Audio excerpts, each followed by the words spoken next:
Bon, on va démarrer. Hein, donc, bienvenue à toutes et à tous pour cette table ronde donc, sur l'énergie, enjeux et défis futurs. Donc, tout d'abord, je tiens à remercier Christophe Prudhomme qui a organisé, qui devait modérer cette table ronde, hein, mais malheureusement, il a un petit accident. Et du coup, il est en arrêt, il n'a pas pu modérer, donc je le remplace au pied levé. Voilà. Donc, pour démarrer, on va commencer avec un petit tour de table. Donc, je vous propose de commencer par Yvon, à l'opposé de moi. Bonjour à tous. Donc, Yvan Madet, je suis professeur de mathématiques appliquées à Sorbonne Université. Je dirais plutôt maintenant professeur de mathématiques en interaction, parce que depuis très très longtemps, je travaille en interaction avec d'autres disciplines pour utiliser les mathématiques, faire des mathématiques, mais des mathématiques qui permettent de répondre à des questions, et en particulier, comme on va voir ce matin, sur le domaine de l'énergie avec des collaborateurs, en particulier à EDF. Merci. Jean-Philippe Argot, donc je travaille à la R&D d'EDF depuis un moment sur des domaines donc d'applications et de mathématiques appliquées pour beaucoup de types d'applications, de la mécanique, la CFD, de la pollution atmosphérique, la gestion des risques marchés. C'est cette variété, moi, qui m'a intéressé depuis très longtemps et qui m'a conduit à avoir à la fois par formation et puis par intérêt de travail, des collaborations depuis longtemps dans ce domaine des mathématiques appliquées. Bonjour à tous, je m'appelle Stefano Frambati, je travaille à la R&D de Total Energy. Je suis chercheur et chef de projet pour Total Energy et je travaille sur un projet en collaboration avec INRIA, dont Hélène aussi fait partie, et qui travaille sur le monitoring du stockage géologique de CO2. Et mon parcours est un peu particulier car j'ai fait mon master en physique théorique, donc avec un axe très mathématique. Ensuite, je suis parti travailler à la R&D industrielle et c'est dans ce cadre-là que j'ai fait ma thèse de doctorat en mathématiques appliquées, avec Hélène comme co-encadrante et Christian dans mon jury de thèse. Donc, voilà. Donc, bonjour à tous, donc, Hélène Baruc, je suis directrice de recherche à l'INRIA. Je travaille plus particulièrement sur la modélisation mathématique, son analyse et le développement de schémas numériques. Je m'intéresse à des problèmes de propagation d'ondes. Donc c'est pour la Terre essentiellement, mais aussi pour le Soleil et puis d'autres applications, peut-être qu'on aura l'occasion d'en parler. Voilà, donc moi j'ai un parcours standard, hein, j'ai un doctorat en mathématiques appliquées, que j'ai fait plutôt en considérant des questions très fondamentales pendant ma thèse. Et puis petit à petit, je me suis intéressée à des choses de plus en plus appliquées qui m'ont menée à avoir une collaboration très long terme avec en particulier Total Energy. Voilà. Merci beaucoup. Donc pour faire une petite introduction, donc comme vous le savez, donc l'énergie c'est vraiment un enjeu stratégique majeur de nos jours. Hein. Il suffit de suivre les médias et l'actualité pour vraiment prendre ça en compte.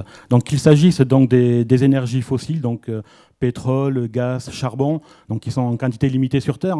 Hein. Sachant que le pétrole, donc découvert au milieu du 19e, a permis un bond en avant colossal de l'industrie au XXe siècle. De la même manière, donc l'uranium est aussi en quantité limitée. Cependant, en gérant les déchets et en optimisant la fusion, il y a un moyen que ça perdure encore très longtemps. Énergie renouvelable, donc là aussi, donc, énergie éolienne, hydroélectrique, hydrolienne, solaire, donc biomasse. Donc là aussi, voilà des thématiques et des enjeux qui sont cruciaux pour le futur, hein, à court terme et à moyen terme. Et évidemment, donc, les mathématiques appliquées sont très très fortement liées à tous ces aspects. Donc qu'il s'agisse donc d'équations et dérivées partielles, de simulation numérique, de modélisation mathématique, problèmes inverses, ondes, calcul haute performance, le HPC. Donc il y a énormément de thématiques qui sont en jeu. En lien, par exemple, donc, au niveau de la mécanique des fluides pour étudier des micro-tourbillons au niveau des pales d'une éolienne, sur une ferme d'éoliennes qui peuvent engendrer un impact sur les éoliennes qui sont à proximité. Donc les problèmes inverses au niveau d'un gisement ou autre. Sur l'énergie solaire, il y a des problèmes de tracking. Par exemple, pour évaluer le potentiel de l'énergie, donc tracking de nuages à partir de données satellitaires, par exemple, donc le traitement d'images.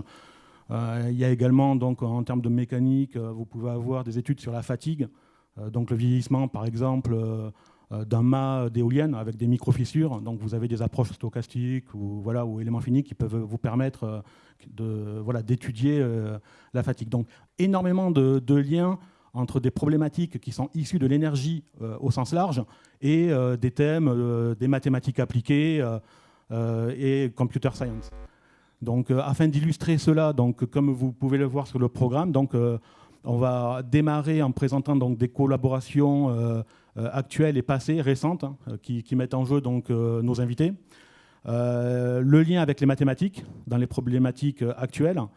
Les maths, source d'éléments de réponse, voire rupture en matière d'énergie. Donc ça, plutôt en prospective pour le futur. Et enfin, donc, les problématiques de l'énergie. Quelle est la vision que peuvent avoir certaines entreprises. Donc EDF, Total Energy sont quand même des piliers français de niveau international sur ces domaines-là, et qui sont multi-énergie, enfin qui ne travaillent pas uniquement. On a tendance à un peu focaliser sur Total, c'est du pétrole, voilà, c'est pas du tout que ça. Même chose pour EDF, il y a vraiment plusieurs moyens divers de production d'énergie, donc c'est, je pense, intéressant d'aborder cela aussi. Et bien sûr, si vous avez des questions, n'hésitez pas. Donc vous pouvez même intervenir pendant la présentation. Donc si on ne vous voit pas lever la main, vous pouvez m'interrompre ou interrompre la personne qui parle si vous avez une question.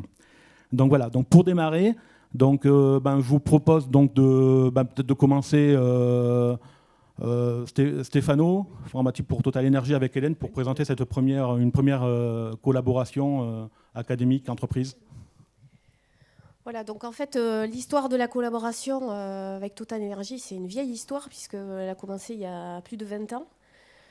Moi, je venais d'arriver à l'université de Pau et des Pays de la Dour, parce que j'ai oublié de préciser, je suis rattachée à l'INRIA Bordeaux, mais je suis localisée à Pau. De même que Stéphano, puisqu'il y a une grosse part de la R&D de Total Energy qui est à Pau.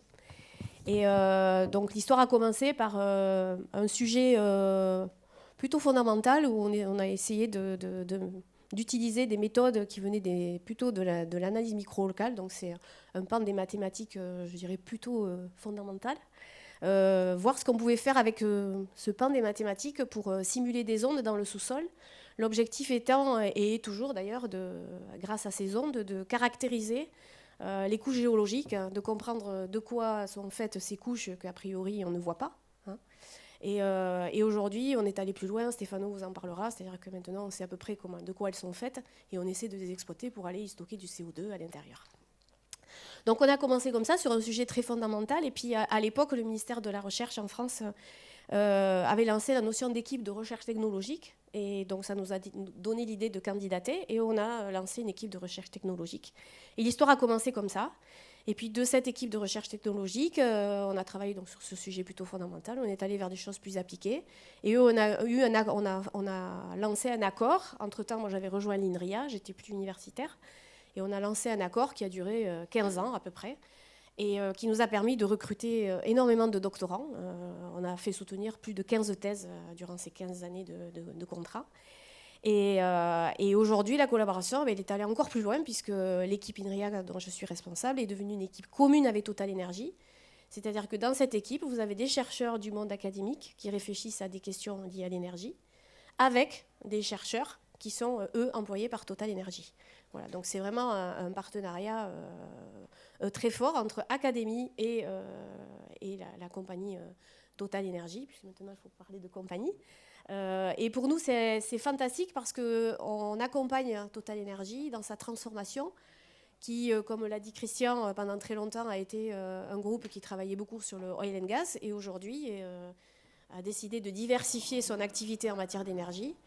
Et ça nous permet de travailler sur des sujets qui sont nouveaux pour nous, pour lesquels il faut faire beaucoup de mathématiques, de façon à toujours avoir de meilleures caractérisations de la subsurface. Voilà.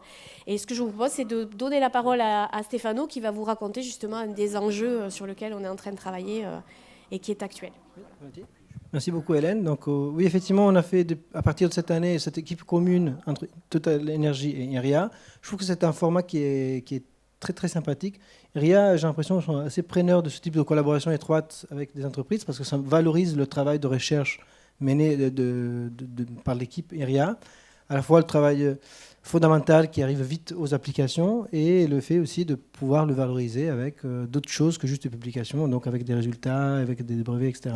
Pour Total Energy, je trouve aussi très sympathique parce que nous, en tant que chercheurs dans l'équipe, on a le droit ou l'opportunité de travailler vraiment sur des sujets plus fondamentaux que l'on offrait normalement. On a le droit de publier, on a le droit d'encadrer des thèses, des postdocs.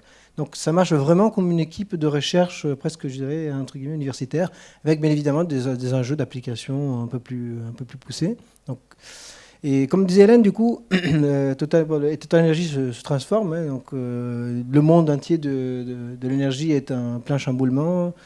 Il faut décarboner, il faut penser une nouvelle façon de produire l'énergie. Donc il y a plusieurs axes sur lesquels Total Energy travaille. L'un de ces axes est le stockage géologique de CO2. Donc on sait que même en réduisant beaucoup nos émissions de CO2, si on veut vraiment arriver à net zéro, il faut quand même qu'on introduise des émissions négatives, donc quelque part qu'on stocke ce CO2 qu'on a déjà produit et qu'on va continuer à produire grâce à cause de certaines autres industries. Il faut qu'on le stocke, qu'on en fasse quelque chose. Donc il y a un enjeu important de réutilisation du CO2 et aussi de stockage géologique dans des réservoirs souterrains. Donc pour cela, il faut continuer à les monitorer pour s'assurer de la sûreté de ces opérations, pour s'assurer du changement du réservoir, de la possible réactivation de failles qui peut générer de la sismicité, pour s'assurer que la plume de CO2 injectée dans le sous-sol aille bien là où on le souhaite. Et pour faire ce suivi, pour imager le sous-sol, quelque chose d'invisible, on fait des échographies. Et donc ces échographies à l'échelle très très grande, de dizaines de kilomètres, on les fait avec des capteurs qui sont dispersés donc, sur des grosses surfaces. Et il faut surveiller sur des dizaines d'années. Donc c'est des grandes échelles dans le temps et dans l'espace. Et ça pose des nouveaux enjeux. Je vais en citer un qui est très intéressant par rapport à la collaboration académique, c'est la transparence. On sait que pour que ce soit acceptable pour les populations, il faut que ce soit, et aux régulateurs aussi, les entités régulatrices, il faut que ce soit totalement transparent du point de vue des données, mais aussi du point de vue des logiciels. Donc on travaille beaucoup avec INRIA sur des logiciels open source, ce qui est un peu nouveau pour pas mal d'industries, y compris pour Total Energy, mais je trouve que c'est très bien justement pour la collaboration. Ça nous permet aussi de publier autour, de valoriser notre travail plus largement. Donc ça, c'est quelque chose d'intéressant. Au-delà du travail de notre équipe, il y a bien évidemment d'autres sujets au sein de Total Energy qui sont, je trouve, très importants du point de vue des applications que les mathématiques peuvent y avoir. Donc, pour nous, tout comme pour la simulation des éoliennes, par exemple, il y a beaucoup d'analyses numériques dans lesquelles on simule des fluides ou voire des ondes, donc différents types de physique. Donc, il y a beaucoup d'analyses numériques. Il y a beaucoup aussi d'optimisation qui est faite à une échelle un peu plus grande, dans laquelle on essaie d'optimiser, par exemple, plusieurs fermes éoliennes, par exemple, ou les éoliennes dans une ferme. Il y a beaucoup de forecasting, c'est-à-dire de prédiction de la production électrique de certaines assets. Et il y a aussi tout un travail toujours autour du CO2, c'est pour le capturer cette fois-ci, avant de pouvoir le stocker, qui gravite autour donc, de la simulation de dynamique moléculaire. Donc il y a beaucoup de méthodes statistiques liées à la chimie. Et dans tout cela, il y a des mathématiciens impliqués, donc j'espère qu'on aura le temps de voir 2-3 cas intéressants. Donc je ne peux pas prendre trop de temps, je passe la parole à mon collègue d'EDF. Merci. Merci. Alors, je vais juste introduire quelques éléments autour de justement la production d'électricité qu'en fait EDF pour voir l'intérêt qu'on en a derrière pour un peu multiplier le nombre d'usages des mathématiques dans tous ces domaines. En fait, la production d'électricité, c'est pas une production d'énergie, c'est une transformation d'énergie. Ça, c'est un point très important. Et en fait, à l'origine de l'électricité, il y a finalement l'usage de la gravité dans les barrages, l'usage des réactions nucléaires dans les cœurs de centrales, l'usage de la combustion dans des centrales thermiques ou l'usage de la force du vent dans les éoliennes, etc. Donc, dans tous ces domaines-là, en fait, on se préoccupe de transformer de l'énergie qui nous vient par des phénomènes naturels ou aidés. Un barrage, c'est évidemment un phénomène naturel, mais largement aidé. Sans le barrage, on n'a pas la chute d'eau et on n'a pas les turbines. Et donc cette transformation d'énergie nécessite d'abord de bien comprendre ce qu'on fait à chacun des endroits où on a la source d'énergie, pour arriver à la transformer le plus efficacement possible du point de vue industriel, du point de vue ingénieur. On va transformer cette énergie et l'obtenir sous une forme qui va être après transportée, distribuée, utilisée. Donc, dans ces quelques mots, j'ai en fait balayé tout ce qu'on a, à la fois les sources de production, la partie production, et EDF est d'ailleurs organisé avec une grosse part production. Donc les sources de production, ça consiste à gérer les barrages, les centrales, les éoliennes, etc. Et puis derrière, la distribution, c'est tout ce qui concerne le réseau. La commercialisation, qui consiste à la distribution fine et à l'usage courant de l'électricité dans nos usages personnels, industriels, collectifs, etc. Donc, dans tous ces domaines-là, en fait, que ce soit pour la maîtrise de la partie production, avec en particulier des enjeux très notables de sûreté de construction, de sûreté de fonctionnement, de sûreté d'exploitation, etc., avec des régulateurs externes à EDF, hein, donc des surveillants, des gendarmes, qui vérifient ce qu'on fait, en particulier dans le nucléaire, mais aussi évidemment pour tout ce qui est barrage. Eh bien, il nous faut comprendre, modéliser, justifier ce qui se passe dans la partie production, dans la partie réseau. La partie réseau avec des équilibres qui vont bien au-delà de ce qu'on pense qui est un fil qui va d'un point à un autre, mais maintenant les réseaux électriques étant, depuis longtemps, multi-échelles, depuis les réseaux de tension jusqu'à la basse tension, étant interconnectés au niveau européen maintenant, donc ces équilibres réseaux sont des équilibres extrêmement compliqués. Interviennent depuis relativement récemment aussi des éléments qui sont plutôt économiques, de marché. Donc on a aussi de la gestion des risques marché, par exemple, sur cette partie approvisionnement-distribution. Et puis après, sur la partie usage, on a une grosse partie du bon usage de l'électricité, du meilleur usage de l'électricité. Depuis très longtemps, d'ailleurs, EDF s'est préoccupé du bon usage ou du meilleur usage ou de l'usage de moins d'électricité pour faire la même chose que ce qu'on faisait avant. Donc dans tous ces cas, la partie production, la partie distribution, usage, commercialisation, eh bien évidemment un langage commun, un langage très naturel pour représenter tout ça et le comprendre et en faire quelque chose, c'est les mathématiques. Et les mathématiques, bien sûr, appliquées, puisque la plupart de nos questions viennent de cas pratiques, la tenue d'un barrage ou la tenue d'un réseau électrique. C'est une question très pratique, très pragmatique, mais dans laquelle, quand on arrive à la transformer en des questions, en particulier de maths, mais sous la forme simulation numérique, je ne vais pas préciser qu'il y avait pour exprimer ce qu'on fait, pour représenter ce qu'on fait en termes de fonctionnement, eh ben, on utilise énormément la simulation numérique. Évidemment, c'est un langage très naturel pour arriver à en faire quelque chose derrière. Eh bien, les maths sont la base pour exprimer ce qu'on fait dans ces différents domaines dans le cadre de la simulation numérique. Et après, c'est aussi un moyen pour améliorer cette simulation numérique, pour améliorer, la rendre possible, évidemment, mais après l'améliorer, la contrôler, en avoir une idée de sa qualité, contrôler ses erreurs, justifier ses erreurs aussi, évidemment, en termes comme le disait mon voisin, pas uniquement de transparence, mais aussi de surveillance. Il faut justifier de ce qu'on sait et de ce qu'on ne sait pas. Dans tous ces domaines, les maths et les maths applis sont un langage absolument irremplaçable pour arriver à construire une représentation partageable, utilisable et qui puisse être améliorée en particulier, qui puisse être contrôlée et dans lesquelles on puisse avoir en fait un contrôle de ce qui va être utilisé dans la partie production, etc. Donc dans tous ces domaines-là, en fait, on utilise énormément de mathématiques et de mathématiciens de tous les niveaux, entre guillemets. On peut faire un tout petit peu de maths comme beaucoup de maths. Pour moi, c'est complètement équivalent. C'est un langage qu'on partage sur la représentation de nos outils de production, de nos outils de distribution, de nos usages. Dans tous ces cas-là, en fait, évidemment, on ne le fait pas seul. C'est vraiment un travail collectif. Les maths ne se sont pas élaborées dans la tête d'une seule personne.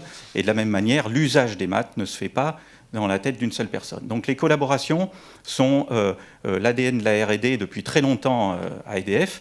Et dans ce cadre-là, on a une collaboration avec Yvon depuis très longtemps. Pas uniquement moi d'ailleurs, mais autour de diverses formes d'ailleurs.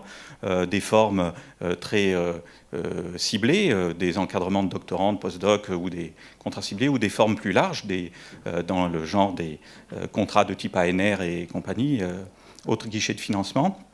Dans tous ces cas-là, ça consiste à fabriquer une équipe de taille variable qui va réfléchir sur un problème commun qu'il va falloir partager entre ceux qui connaissent plutôt l'application, ceux qui connaissent plutôt les maths, mais arriver à une représentation commune qui va nous permettre de manière constructive d'apporter alors des solutions, des résolutions, des améliorations, des progrès sur cette question-là, et d'arriver à faire mieux, faire plus, faire mieux avec moins, etc., etc. On en reparlera peut-être sur la partie défis mathématiques, parce qu'il y a des choses intéressantes là-dessus.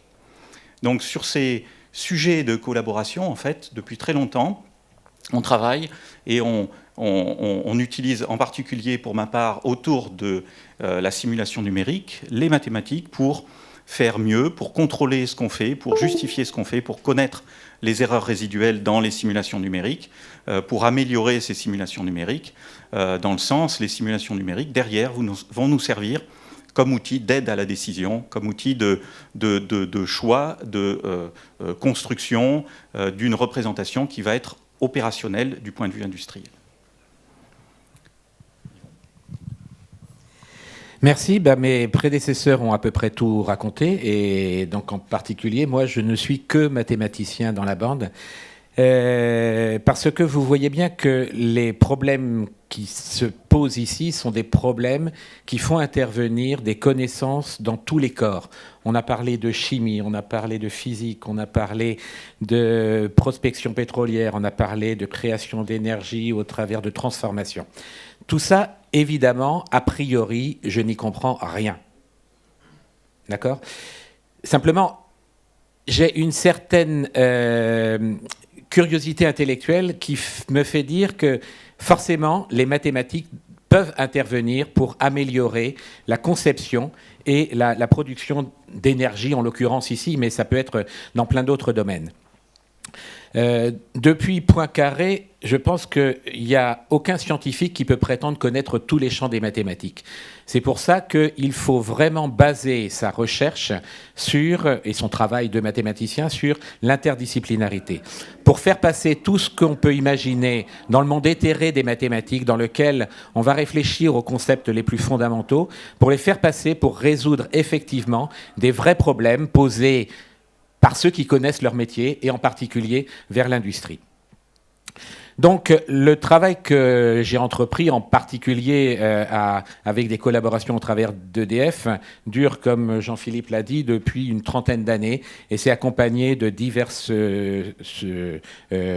de thèses, directions de thèses, diverses collaborations, divers programmes, dans lesquels, comme l'a dit Jean-Philippe, mais aussi les autres intervenants, les mathématiques interviennent pour résoudre, pour accélérer, pour améliorer la conception par ordinateur. Parce qu'à la fin, notre travail consiste à simuler, mieux comprendre, mieux appréhender pour optimiser et contrôler les processus de production, qu'ils soient du niveau de l'énergie, mais aussi dans plein d'autres domaines industriels.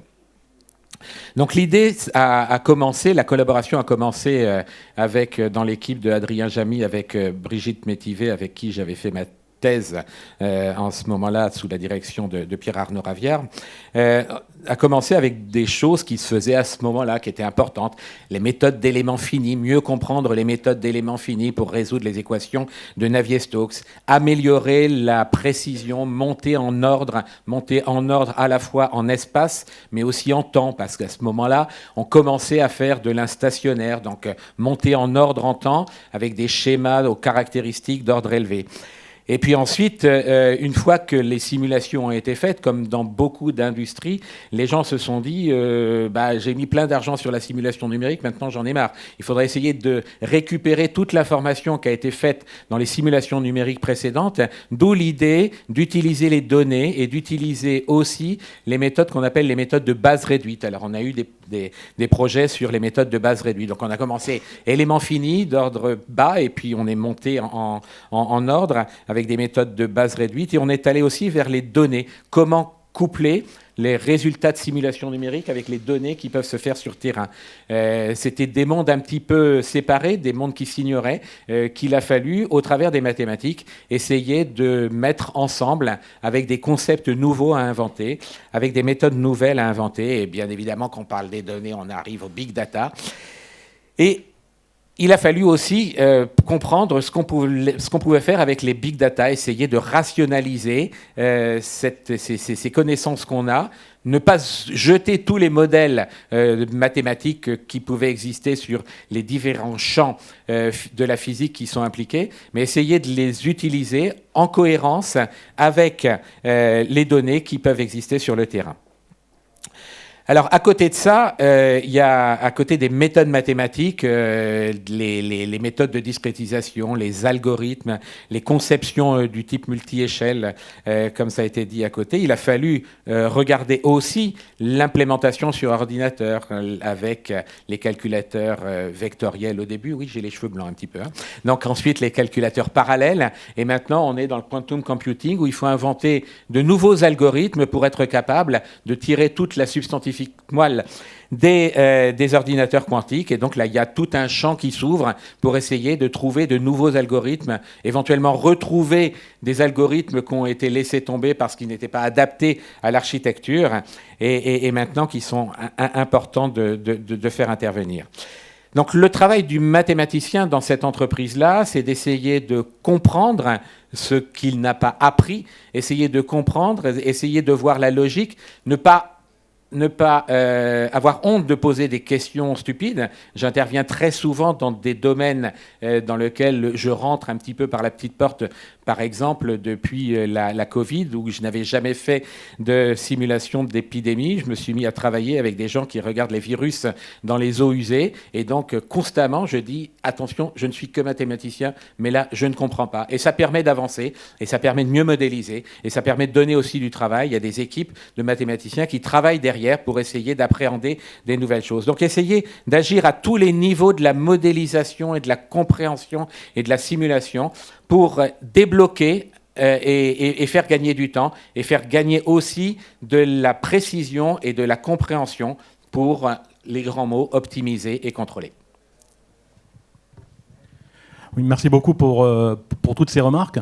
Pour rebondir sur cette dernière intervention, là, sur les dernières années, donc, on sent bien qu'au niveau de la puissance de calcul, il y a une augmentation majeure à laquelle on peut assister. Informatique quantique, c'est aussi pour demain, mais presque pour aujourd'hui. Enfin, cela commence vraiment. Donc, de votre point de vue, où mettriez-vous le curseur entre des formations qui vont être axées modélisation mathématique, avec des choses classiques que vous avez vues, existence, unicité, étude de la convergence, ce genre d'outils mathématiques, et l'aspect plus numérique qui va consister vraiment à avoir un focus plus HPC, vraiment implémentation, codage. Notamment au niveau des entreprises, là, en termes de profil, le fait de vraiment continuer à avoir un bon background en mathématiques appliquées amène pour vous une grosse valeur ajoutée ou pas? Oui, Stéphano. Je peux peut-être commencer. En fait, si je peux, j'aimerais citer une petite anecdote en fait, que je pense illustre bien ce qu'un point de vue mathématique peut apporter dans un contexte finalement très appliqué. Donc là, c'était on travaillait avec des géologues et des géophysiciens pour comprendre la structure du sous-sol. C'était une zone dans laquelle il y avait des fortes compressions. Donc les structures du sous-sol étaient vraiment pliées par les forces tectoniques, donc par le glissement du terrain. Tout est en bas, donc il faut d'abord essayer de comprendre ce qui se passe. Et en fait, c'est comme résoudre un puzzle dans lequel il faut recoller les pièces, mais en plus, les pièces sont toutes disons, déformées et déchirées. Donc c'était relativement compliqué comme ceci. Et donc, je me souviens, donc, la première chose qu'il a fallu faire pour approcher ce problème, qui n'avait pas de solution disons, évidente à l'époque pour les gens du métier, donc pour les géologues, je me souviens, c'était donc de passer des longues heures avec eux pour qu'ils m'expliquent bien de quoi ils parlaient, parce que quand on est mathématicien, on n'est pas du métier souvent, on est un peu extérieur, comme l'intervenant l'a dit, donc il faut d'abord qu'on comprenne. L'avantage que les mathématiques apportent, là, à mon avis, c'est une certaine ouverture d'esprit qui ne nous empêche pas, nous ne nous empêchons pas d'aller attaquer un problème qui est nouveau. On ne dit pas « Ah non, je ne suis pas géologue, donc je ne peux rien faire ». Non, on a quand même la curiosité, je trouve, scientifique d'aller aborder le sujet. Après, donc, une fois que j'ai à peu près, disons, au moins compris les grandes lignes du problème, Ça m'est venu à l'esprit du coup que le problème de déplier ces unités structurales, comme on les appelle, pour ensuite aller les recoller, ça ressemblait beaucoup à un problème de géométrie différentielle, de faire en gros des transformations conformes d'une surface vers une autre, avec certaines propriétés. Donc voilà, ça m'a permis de faire ce lien avec quelque chose qui n'avait a priori rien à voir, qui n'était pas utilisé en géologie. Et il y avait un algorithme que je connaissais qui venait plutôt de la computer graphics. Donc les gens utilisaient ça pour faire en fait, du texturing, donc de mettre les textures sur les modèles 3D à l'ordinateur. Et donc ça, à mon avis, c'est un bon exemple de l'universalité aussi des maths, ce que aussi j'ai à peu près entendu tout à l'heure. Donc quand on étudie des maths, c'est pas pour une application, c'est un langage vraiment universel qui est commun au monde de l'énergie, que ce soit pour la production d'énergie renouvelable, que ce soit pour la production d'énergie nucléaire, par exemple, que ce soit pour la distribution, pour le côté économique. C'est vraiment quelque chose de très large. Donc l'universalité, je pense, c'est aussi un trait très intéressant d'un mathématicien vis-à-vis des applications industrielles. Et ensuite, bon, bien évidemment, quand je commençais à parler de transformation conforme, de géométrie différentielle dans un contexte plutôt habité par des géologues, c'est pas, enfin, un peu de grands yeux. Donc, on dit, je pense que c'était Goethe qui disait que du coup, les mathématiciens sont comme les Français. Donc, quand on leur dit quelque chose, ils la traduisent tout de suite dans leur langage et ça devient tout de suite quelque chose de différent. Alors, peut-être lui, il n'aimait pas trop les mathématiciens. Moi, si. Donc voilà, j'ai apprécié ça. Mais donc, j'ai fait cette traduction. Mais où est-ce que les choses se sont rejointes à la fin? Donc, où est-ce que j'ai pu apporter finalement quelque chose? Je pense que c'est quand finalement on converge vers une solution pratique, et la plupart des fois, ça passe à travers de l'analyse numérique, donc du codage, in fine. Donc, le produit, souvent, je trouve, d'un mathématicien en milieu académique, même s'il n'est pas un informaticien, c'est quand même quelque chose qui rassemble un algorithme, quelque part. Et donc, je trouve que c'est quelque chose qui est assez valorisé et qui permet de trouver ce langage commun entre mathématiciens, disons, plus purs, et les applications, parce que quand on converge vers un algorithme qui marche bien, qui illustre l'avantage de cette pensée un peu plus abstraite, convertie en quelque chose de performant, qui réduit les coûts, qui réduit les temps, c'est là où on a ce langage commun et qui nous permet donc d'être valorisé au sein de l'industrie. Après, ça s'est bien passé du coup, parce qu'on a sorti l'algorithme, on a même fait un brevet pour ça, pour dire que du coup, c'est trois choses. Donc l'esprit très ouvert, je trouve, donc l'esprit un peu chercheur, un peu curieux. L'universalité, donc le fait de pouvoir passer d'une discipline à l'autre, ça c'est quelque chose de très valorisant et que tout le monde ne peut pas faire. Donc c'est assez typique. Et troisième chose, je trouve, trouver ce langage commun, et souvent ça passe, je pense, par l'informatique, y compris, comme tu le disais tout à l'heure, par les machines haute performance, dans le futur, le quantum computing, qui est un peu nouveau aussi pour les informaticiens. Donc c'est quelque chose sur lequel on peut, je pense, quelqu'un avec un profil mathématique peut contribuer. Il y a beaucoup d'algèbre linéaire là-dedans, et il y a beaucoup de théorèmes un peu obscurs qui sont parfois utilisés pour traduire les algorithmes de quantum computing, et un mathématicien, certainement, qui maîtrise tout ça, peut donner sa contribution. Donc voilà, j'espère que ça... Voilà. Merci. Oui, je peux donner quelques éléments et rebondir en fait sur une de tes phrases qui est que je pense vraiment que les mathématiques sont un langage qui va nous permettre de rendre intelligibles nos problèmes appliqués, et que pour écrire ce langage, eh bien quand même un crayon extraordinaire est véritablement le calcul numérique. Et donc derrière, la simulation numérique qu'on fait avec le calcul numérique nécessite d'être écrite avec la même rigueur que celle qu'on met à mener les maths, évidemment. Du point de vue industriel, on est soumis quelque part à des contraintes un peu contradictoires. On a besoin d'utiliser ce crayon de la simulation numérique le mieux, le plus, et tout ce qu'on peut, des fois pour répondre, enfin assez souvent même pour répondre à des exigences très court terme. Les exigences de surveillance, de sûreté, il n'y a qu'à voir les problèmes qu'on a dans les tuyauteries depuis le début de l'année pour savoir que les exigences, elles arrivent à très court terme. On ne se pose pas la question de même la prochaine génération de machines sur laquelle on va écrire avec ce crayon informatique, c'est pour aujourd'hui.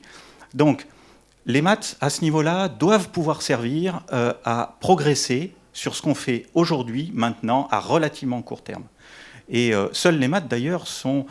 pour moi, les maths sont le seul moyen d'avoir des facteurs d'accélération, par exemple, sur les machines haute performantes qu'on a actuellement. Si on attend la prochaine génération de machines, et en plus il faut se l'acheter, eh bien on a un facteur 2. C'est la loi de Moore qui nous donne ça tous les années et demie ou 2 ans. Si on travaille bien sur la partie algorithmique, on peut espérer des facteurs 10, 100 000. C'est ce genre de choses qu'on voit dès le court terme de l'intérêt des mathématiques en termes algorithmiques sur la partie écrire avec les moyens informatiques, avec les moyens algorithmiques et numériques. Après, sur la question que tu posais, qui était le défi en fait d'aller plus loin avec de nouvelles machines, bien sûr, il est clair qu'on est intéressé pour les applications et pour mieux comprendre, plus comprendre et comprendre plus largement les systèmes complexes que sont nos outils de production, distribution, etc. dans le domaine de l'énergie, mais ailleurs aussi. Vos voitures, téléphones et tous nos objets technologiques sont des objets complexes, des systèmes complexes. Mieux les comprendre, eh bien, va nécessiter plus de puissance. Et donc, le quantum computing promet plus de puissance. Après, les mathématiques, dans ce domaine-là du pilotage des machines physiques de calcul, des calculateurs, comme disait Yvon, c'est un excellent terme parce que finalement, entre le boulier et la machine quantum computing, dans tous les cas, on a une partie algorithmique, pilotage de ces outils de calcul, de ces calculateurs. Et le pilotage de ces calculateurs, par des méthodes mathématiques transformées en algorithmes et rendues performants par un contrôle de ces algorithmes adaptés aux machines, qui changent de génération en génération, eh bien là, il est évident qu'une bonne compréhension par l'intermédiaire de ce langage des mathématiques et des outils qu'on a dans les maths pour comprendre ce qu'on fait avec ces machines-là est absolument indispensable. Si on se retrouve devant une machine sans avoir ce bagage-là et ces moyens-là de comprendre l'algorithmie, la transformation entre les équations et la simulation numérique, eh bien évidemment, on va se retrouver comme une poule devant un couteau, on n'en fera rien du tout. Le pilotage de ce crayon qu'est l'informatique scientifique par rapport aux mathématiques appliquées et nécessite aussi des mathématiques spécialisées dans ce domaine-là, dans la traduction et l'usage algorithmique de ces machines-là, l'usage performant de ces machines-là, et aussi la conception, bien sûr. Mais moi, je ne suis pas dans la partie conception des outils de calcul, plutôt dans la partie usage. Le bon usage de ces outils de calcul, évidemment, nécessite des maths en grande quantité pour l'utiliser au mieux. Pour l'instant, j'ai plutôt parlé d'ailleurs de simulation numérique, mais évidemment, dès qu'on parle aussi d'optimisation, l'optimisation peut se voir à de multiples niveaux, et optimiser le contrôle d'un objet industriel par sa simulation numérique passe aussi par l'optimisation de la simulation numérique elle-même. Donc il est évident que tout ce qu'on peut faire avec ce langage des maths bien utilisé au niveau de la simulation numérique, de son optimisation et de l'optimisation de son usage est intéressant. Je rajouterai d'ailleurs un point spécifique sur la partie informatique, sur la partie calcul haute performance. On va arriver naturellement à quelque chose qui va être une limite, qui va être la limite qu'on peut appeler de la sobriété, tout simplement. On arrive à des calculs qui actuellement nécessitent des quantités d'énergie absolument énormes. Alors en tant que producteur d'électricité, on est très content de vendre de l'énergie pour faire tourner des calculateurs, mais dans la pratique, il y a une limite. Quand les calculateurs atteignent des mégawatts de consommation, des dizaines de mégawatts, on ne pourra pas aller à des centaines de mégawatts parce que ça va finir par dépasser la capacité d'une centrale, d'un barrage, etc. Ce qui deviendrait assez absurde si on avait besoin de telle quantité d'énergie pour faire des simulations d'une sous-partie de ces objets-là. Il y a finalement quelque chose qui n'est pas très logique. Donc par nature, il va falloir aussi faire mieux avec les calculateurs de demain, les méthodes de calcul de demain, avec des questions qui nous sont déjà posées maintenant et qu'on n'arrive pas totalement à simuler, bien sûr, puisqu'on peut toujours faire des progrès de ce côté-là. Eh bien, une bonne partie, à mon avis, des progrès qu'on peut faire sur l'usage plus économique de l'énergie pour faire de la simulation de plus grande taille, plus performante, plus optimisée, plus justifiée, passe aussi par la bonne compréhension mathématique de ce qu'on fait et son optimisation. L'usage d'une algorithmie plus performant, plus améliorée, va évidemment passer par des maths pour continuer à pouvoir simuler et à progresser dans la simulation. Yvon ? Oui, tu posais la question, quel type de mathématiques faut-il faire ? Alors, je répondrais peut-être que nul n'entre ici s'il n'est géomètre. On a compris que pour toutes les applications des mathématiques, il faut comprendre et être en contact avec la meilleure compréhension fine des modèles en mécanique des fluides, en mécanique des solides, en neutronique, en chimie, en chimie computationnelle, etc. Et donc, les domaines des mathématiques dont on va avoir besoin, dont on a besoin, sont énormes. Et Jean-Philippe disait tout à l'heure, il y a besoin de tous les niveaux des mathématiques et des mathématiciens pour intervenir dans des collaborations. Si vous ne connaissez pas les espaces de Sobolev et le théorème de Trace, vous n'y arriverez pas. Si vous n'avez pas de connaissances en calcul stochastique et des intégrales de Ito, vous n'y arriverez pas. Si vous ne connaissez pas les arbres aléatoires et le filtre de Kalman, vous n'y arriverez pas.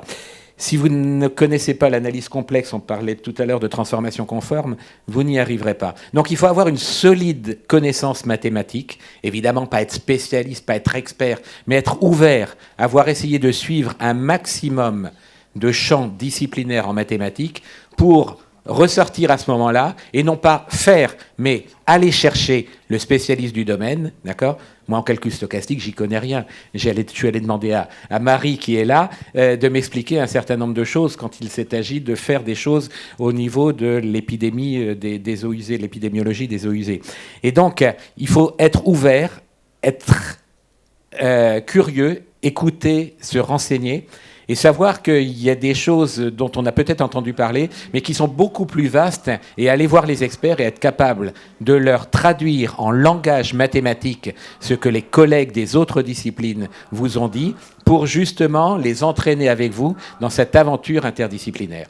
Donc, quels sont les besoins en mathématiques ? Ils sont immenses, énormes, mais on ne peut pas les avoir, et il faut avoir l'humilité de les reconnaître. Merci Yvon. Le terme sobriété a été employé. Est-ce que dans des travaux en mathématiques appliquées, la prise en compte de ces aspects-là peut parfois intervenir sur telle ou telle modélisation ? Je me permets de prendre la parole. Oui, cet aspect-là intervient quotidiennement. Je vais prendre juste à l'échelle de l'équipe dont je suis responsable. Aujourd'hui, nous travaillons essentiellement... toutes les nouveautés que nous proposons en termes de méthodes numériques sont toutes guidées par l'idée de sobriété. Pour nous, c'est fondamental, c'est-à-dire qu'on n'est pas en train d'attendre El Capitan, qui est la future machine dont tout le monde rêve pour faire du calcul exascale. On sait qu'elle va arriver, on sait qu'on aura... on espère qu'on aura accès à cette machine pour faire nos calculs, mais au quotidien, on est toujours en train de réfléchir à est-ce que je vais pouvoir gagner un facteur 2, 4 sur mes simulations. Et ça nous a conduit à penser à des méthodes très différentes qui toutes reposent, comme l'a dit Yvon, sur la notion d'éléments finis, en tout cas dans l'équipe, mais où on va chercher des fonctions de base complètement exotiques qui ne sont plus des polynômes, et qui nous permettent de réduire toujours plus les coûts. Alors aujourd'hui, on ne fait pas forcément acte de sobriété quand on considère les applications avec Total Energy, parce qu'on a la chance d'accéder au calculateur Pangea 3 qui est chez Total. Mais ce que l'on peut faire, c'est des calculs qu'on fait sur nos laptops et qu'on n'arrivait pas à faire il y a 10 ans avec les méthodes que l'on utilisait. Donc la sobriété, c'est un leitmotiv pour nous. C'est... que puis-je proposer de nouveau et qui consomme toujours moins. Voilà. Et ça nous amène à imaginer des choses auxquelles on n'avait pas pensé il y a 10 ans. Donc il y a un côté créatif qui est guidé par cette sobriété. Mais elle est là au quotidien. Vous savez, chez GNC qui donne des heures de calcul, il y a une machine qui va être arrêtée. Voilà. Il y avait une réunion la semaine dernière, on a dit il y a une machine, on va l'arrêter parce qu'il faut absolument qu'on diminue notre consommation. Voilà, donc c'est vraiment un truc super important. Voilà. Mais qui est vecteur de recherche intéressante. Merci Hélène. Donc pour la suite, on va basculer donc sur le futur, hein, les défis futurs. Donc la compétitivité industrielle de la France, elle passe aussi donc par une souveraineté en termes d'énergie. Donc il y a le plan de l'État pour une France 2030, donc mieux comprendre, mieux vivre et mieux produire. Donc tout cela a évidemment un impact pour les entreprises, mais pas que, également pour les académiques qui travaillent avec les entreprises. Donc, est-ce que là, au niveau donc notamment donc de Total Energy et d'EDF, comment voyez-vous les défis à venir? Est-ce que déjà ils sont bien ciblés, bien abordés, bien cernés? Quelle est votre vision là-dessus pour les 10-15 prochaines années, pour un plus long terme? Oui. Bon, je ne m'attends pas à parler de trop long terme, parce que personne ne le sait malheureusement, mais c'est vrai que rien qu'à court terme, il y a un gros chamboulement aujourd'hui dans le domaine de l'énergie. Donc, notamment chez Total Energy, il y a beaucoup de nouvelles technologies que l'on regardait très de loin un peu de la fenêtre avant, comme les énergies renouvelables. On avait fait quelques pas timides, mais maintenant, ça y est, les investissements arrivent. Donc, on s'approprie ces technologies. Et avec les nouvelles technologies, avec une nouvelle façon de faire, il y a de nouveaux défis. Donc, typiquement, j'ai remarqué que, par exemple, les énergies renouvelables, donc tout ce qui est production par éolienne ou solaire, dans laquelle Total Energy investit beaucoup aujourd'hui, il y a des problématiques d'optimisation beaucoup plus poussées, ou en tout cas différentes par rapport à celles qu'on avait avant. Il y a l'optimisation continue, par exemple, qui est couplée à de l'analyse numérique. Par exemple, si on a des pales éoliennes qu'il faut optimiser, il y a un phénomène très important, c'est le wake, dans lequel une pale éolienne en fait, perturbe l'air, crée des tourbillons qui gênent les autres éoliennes. Donc il y a un problème d'optimisation de où est-ce qu'on le place. Il y a de l'analyse numérique. Il y a de l'optimisation continue, il y a aussi de l'optimisation combinatorielle, ce qui est un peu nouveau, je trouve, chez nous. Et c'est très intéressant. Il y a même parfois des idées de piloter chaque éolienne de façon indépendante, qui relève, en fait, se place à la place d'une éolienne. Est-ce que moi, je maximise ma production en générant les autres, ou est-ce que j'optimise un peu plus, je limite un peu de ma production, mais je collabore avec les autres éoliennes. Donc ça pourrait relever presque de la théorie des jeux, des théories mathématiques qu'on n'aurait jamais pensé avant d'avoir à toucher. Et je trouve que quand les contextes sont comme ça, il n'est pas très clair. Il n'y a pas de gens, entre guillemets, du métier qui connaissent à la perfection comment aller du point A au point B ou au point Z. C'est là où tout le monde se tourne vers ceux qui ont des connaissances plus généralistes, plus universelles, qui peuvent apporter des solutions nouvelles. Je trouve que les mathématiques dans cela sont très, très importantes. Donc il y a beaucoup d'optimisation qui pointe de plus en plus au nez chez nous. Il y a aussi beaucoup de forecasting, donc de prévision. Donc il y a beaucoup de statistiques, d'inférences bayésiennes ou en général des méthodes stochastiques. On a entendu parler de l'intégrale de Ito, par exemple, mais tout ce qui est aussi méthode Monte Carlo sont de plus en plus utilisées pour faire ce type de prévision de forecasting. Il y a bien évidemment beaucoup de machine learning qui a tendance à être mis un peu partout, mais qui trouve parfois des très bonnes accroches avec des méthodes déjà connues. Par exemple, on a eu un keynote, une conférence récemment avec Axel Parmentier de ParisTech, qui a présenté une façon que j'avais bien aimé de coupler de l'optimisation combinatorielle avec du machine learning d'une façon assez nouvelle. Donc il y a beaucoup d'hybridation, l'idée d'amener des résultats d'un domaine à un autre, et parfois rien que ça donne vraiment des résultats spectaculaires, et ça permet de faire avancer la recherche. Et après, pour me rejoindre dans ce que vous disiez tout à l'heure sur l'HPC, c'est vrai que pour un mathématicien pur, l'instrument de travail, c'est feuille de papier et crayon, et la gomme aussi, pas vous dire, gommer les mauvaises idées. Mais pour un mathématicien appliqué, effectivement, l'informatique scientifique est le crayon du mathématicien appliqué. Donc il y a beaucoup aussi de défis du point de vue de l'HPC, avec les machines exascale, donc hexaflopiques, qui arriveront bientôt. Et pour pouvoir bien les exploiter, il y a une optimisation bien évidemment purement informatique, voire hardware, qui est faite par les experts du domaine, mais il y a aussi toute l'optimisation de l'algorithmie qui est faite en amont, qui parfois donne des résultats beaucoup plus importants qu'une simple duplication due à la loi de Moore, et pour lesquels on regarde beaucoup. Il y a du coup des communautés d'intérêt chez nous dans les plateformes numériques. Il y en a une aussi sur l'HPC, autre que sur l'optimisation et le forecasting et méthodes statistiques. Et in fine, ça a été cité, donc peut-être d'autres vont en parler plus en détail, mais le quantum computing a aussi en perspective. Alors, je ne sais pas combien on est proche des vraies machines réelles, ça il faut demander au forum emploi physique, peut-être plutôt que l'emploi en maths. Mais du point de vue algorithmique, il y a toute une école, il y a des simulateurs qui permettent de simuler les algorithmes. Et donc, du point de vue théorique, de développer ces algorithmes, on est très, très, très en amont. Donc, quelque part, on code en construisant les gates, donc les circuits logiques, et c'est de la computation réversible aussi, ce qui est un peu nouveau. Donc il y a beaucoup d'algèbre linéaire, ce sont quelque part des transformations unitaires, ce qu'on fait. Et il y a beaucoup, je trouve, que quelqu'un qui vient de mathématiques pures peut apporter à cela. Donc ça, je vois un peu, voilà, c'est un peu quelques défis que je peux voir je dirais même dans un court terme. Donc pas 30 ou 15 ans, je pense que c'est utile dès maintenant. D'accord, merci Stéphano. Côté EDF, du coup, au niveau des défis ? Oui, alors on en partage un certain nombre, bien sûr, et peut-être on en rajoute certains un peu étendus. On a une problématique dans des domaines, par exemple, comme celui de l'éolien ou comme celui du stockage de l'énergie, qui est véritablement l'industrialisation, c'est-à-dire passer à l'échelle.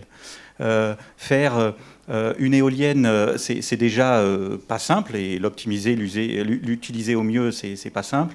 Faire un champ d'éoliennes qui produise le plus souvent et le plus longtemps possible et le plus régulièrement possible, c'est ça qui va, par exemple, derrière permettre d'assurer une certaine régularité et un équilibre réseau assuré. Donc en termes de défis, par exemple, cette partie industrialisation, ce passage à l'échelle, on y travaille énormément. Ça pose des défis gigantesques parce que ça ne consiste pas simplement à collectionner 10, 100 000 éoliennes. Ça consiste véritablement à les faire travailler ensemble et à les faire travailler dans un système interconnecté complexe. Et donc là, évidemment, on est à l'étape d'après de la partie simulation numérique. Tout ce qu'on fait autour des codes de simulation, je dirais unitaires, on a un certain nombre de codes de simulation qui représentent des simulations unitaires en CFD, en mécanique des fluides, qui sont d'ailleurs tous open source chez EDF. Mais tous ces codes-là, ça ne suffit pas de les collectionner et de les mettre à simuler 1000 éoliennes. Donc la gestion combinée d'un certain nombre d'outils de production ensemble, en industrialisation, est un défi énorme chez nous. Et en fait, ça, c'est le défi courant qu'on connaît déjà maintenant, mais qui consiste aussi, qui va aussi apparaître pour les parcs de production ultérieurs, l'usage ultérieur de ce qui existe. Et justement, ce que j'ai trouvé dans les défis mathématiques 2030 qui ont été présentés aux assises des mathématiques, c'est il y a au moins 3 défis qui sont relatifs directement à l'énergie. Il y a un défi qui est relatif au SMR, au Small Modular Reactor, c'est-à-dire les réacteurs nucléaires de plus petite capacité, mais tout fermé, beaucoup plus sûr. La production d'hydrogène en termes de sources et d'intermédiaires énergétiques, et la captation de CO2 ou la diminution du CO2, ça dépend ce qu'on veut. Donc la partie CO2. Ce qui est très intéressant dans ces 3 défis partagés avec les mathématiciens finalement, puisque c'est aussi des défis du côté EDF, c'est qu'il y en a un, c'est sur l'amélioration de ce qu'on connaît. Les SMR, clairement, c'est la suite de ce qu'on connaît depuis 50 ans sur la production d'électricité et éventuellement de chaleur, mais d'électricité par énergie nucléaire. Les SMR sont un aboutissement ou sont une évolution. Donc c'est l'amélioration de ce qu'on sait faire. Et dans l'amélioration, on revient à ce qu'on disait tout à l'heure, qui est de l'optimisation, du meilleur usage, de la simulation avancée, etc. Le deuxième défi qui concerne l'usage du H2, même si on connaît l'hydrogène depuis une éternité, son usage à cette échelle, dans des réseaux énergétiques ou comme intermédiaire énergétique, reste un défi énorme. On ne sait pas comment le faire. Donc ça, c'est le défi de demain, de la production de demain. Ça va être comment produire autrement de l'électricité pour ce qui me concerne, mais plus généralement de l'énergie avec l'hydrogène, et comment le produire d'une manière qu'on n'a pas obligatoirement encore inventée, ni en termes applicatifs, ni en termes de compréhension, donc, du côté des maths, qui vont être un moyen de comprendre ce qu'on fait et de l'améliorer. Et puis le troisième volet, c'est consommer moins, finalement, diminuer la quantité de CO2 produite. On peut certes, évidemment, le capter et l'éliminer, mais surtout, le mieux, ça serait de ne pas le produire. Donc, consommer, améliorer ce qu'on sait, produire différemment ou consommer mieux et consommer moins, eh bien, ces 3 défis-là sont partagés effectivement entre les défis mathématiques et les défis de nos entreprises, de notre domaine de l'énergie. Et c'est des domaines dans lesquels les maths vont clairement devoir intervenir comme un langage de partage d'expérience et de compréhension entre les constructions qu'on peut faire et les simulations qu'on peut faire, et puis les applications et les réalisations de production industrielle dans notre société. Et du coup, quelle est la vision des académiques sur ces défis, Yvon ? Alors, sur ces défis-là, bien évidemment, on accompagne les gros industriels sur les projets qu'ils ont, et en particulier, dernièrement, là, c'était sur les éoliennes, au travers d'un programme qui avait été financé, sur lequel il y avait des grandes entreprises, donc, dont EDF, qui pilotait le réseau des petites et moyennes entreprises, et des académiques. Donc, bien évidemment, c'est là-dessus. Mais par rapport aux défis, un sujet sur lequel je me suis récemment penché et sur lesquels il y a énormément de mathématiques à faire et à découvrir, c'est le défi de l'hydrogène vert. Au niveau de l'hydrogène vert, il y a évidemment la partie électrolyse qui permet d'être une source de stockage d'énergie, comme Jean-Philippe disait tout à l'heure, avec la société Life, qui en particulier à Nantes est une petite société qui intervient dans ce cadre-là, mais aussi l'utilisation des bactéries et des microalgues qui, à mon avis, méritent d'être regardées d'un petit peu plus près. Là-dessus, c'est un petit peu comme les programmes de recherche en épidémiologie avant 2000. C'était quoi le début du Covid, là, 2019. Avant le 2019, il y avait plein de personnes, de collègues qui proposaient des projets de recherche à l'ANR, donc l'Agence nationale de la recherche, sur des modélisations en épidémiologie. On dit ça va jamais nous arriver sur la tête. Et puis du coup, évidemment, on n'était pas prêt, quoi. Bon, donc au niveau de l'hydrogène vert, je pense que là aussi, je discutais récemment avec des gens du CEAEA, vous savez, EA, du énergie alternative, dans lequel il y a quelques équipes qui travaillent sur la production d'hydrogène par des bactéries et par des microalgues, et qui disaient que pour le moment, ils ne cherchent plus trop là-dessus parce qu'il n'y a plus de financement. Je trouve que c'est un peu lamentable, et je pense qu'il faut redynamiser un petit peu la recherche de ce côté-là, parce que il va falloir trouver des moyens et de créer de l'énergie non carbonée qui permet de recycler des déchets, et les bactéries et les microalgues permettent justement de faire ça, soit par la transformation de lumière pour faire de l'hydrogène, mais aussi la fermentation sombre qui permet de recycler des déchets et de produire de l'hydrogène. Alors, pour aller de ce concept, cette idée-là, qui existe dans des laboratoires qui existent actuellement et qu'il faut peut-être essayer de mettre ensemble pour mieux comprendre, vers EDF, je pense qu'il y a des étapes intermédiaires qui sont que des jeunes comme vous se mettent à fonder des startups. Alors, fonder des startups, vous allez en rater la moitié, mais c'est pas grave, parce que de cet échec, vous arriverez à sortir quelque chose pour avoir une nouvelle idée et créer une nouvelle start-up qui, peut-être pas la deuxième, mais la troisième marchera. Voilà. Donc, n'ayez pas peur de dire à vos parents que vous allez créer une start-up. Votre père ou votre mère dira « Oh, mais vous allez rater ». Ben oui, justement, je vais rater. Et justement, je vais rater, je vais apprendre quelque chose, ce qui fait que la suivante marchera. Donc, ces startups sont importantes, à mon avis, pour justement ces idées novatrices, les amener à une échelle déployée de façon industrielle et qui pourra ensuite être récupérée et être déployée à une échelle plus importante. Et dans ce cadre-là, les relations entre les maths et l'industrie sont particulièrement importantes. Et si vous avez une start-up, vous n'aurez pas une équipe comme il peut y avoir chez Total, ou une équipe qui peut y avoir à EDF de mathématiciens qui vont travailler avec vous, mais dans le cadre de Amies en particulier, qui est un des gros organisateurs de ce forum Emploi Maths, eh bien, il y a des structures, des plateformes de relations entre le milieu académique et le milieu des industriels, en particulier les startups, les petites entreprises et les moyennes entreprises. Je citerai par exemple ce qu'il y a à Sorbonne Université, Summit, qui a pris la suite de l'Institut Carnot Smiles que j'avais fondé, mais il y a aussi Christophe Prudhomme est représentant de Semosis, on le voit ici, mais il y a partout en France, au niveau des universités, des plateformes de relations entre les mathématiciens académiques et les industriels, que si vous créez une start-up, si vous avez une idée de start-up et avez besoin de compétences mathématiques, vous pourrez aller trouver pour leur exposer votre problème et être capable de trouver les meilleurs spécialistes de mathématiques qui à Strasbourg, qui à Grenoble, qui à Lyon, qui à Toulouse, qui à Rennes, qui à Lille, vont être capables de vous accompagner. Merci Yvon, notamment pour la remarque pertinente sur les startups. Hélène, même question par rapport aux défis. En fait, juste rapidement, quoi, les problématiques de l'énergie, ma vision, c'est juste une petite touche d'humour. C'est que dans les universités, dans le monde académique, on va avoir froid en faisant de la recherche parce qu'ils vont nous baisser la température. Donc je vous conseille de faire de la simulation numérique parce qu'auprès de votre ordinateur, vous aurez un peu plus chaud.